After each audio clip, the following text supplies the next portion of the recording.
You ready for your exam? Pop. Yes, we're gonna have to do a prostate exam. We're gonna pop this open. That time of night. One moment. All right.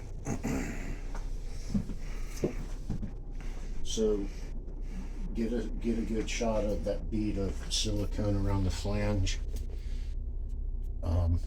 And that's necessary, and filled the gap there. A piece of trim's going to go over the top of that and around here.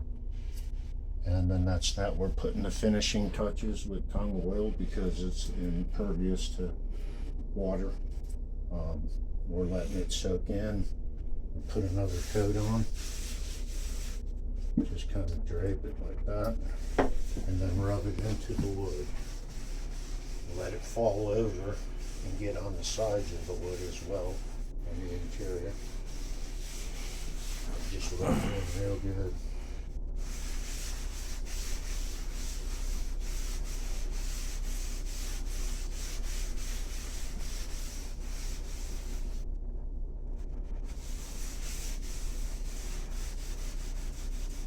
Really opens up these striations and shows them, highlights them.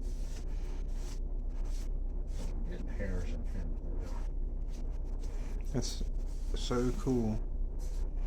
So that's it for that application.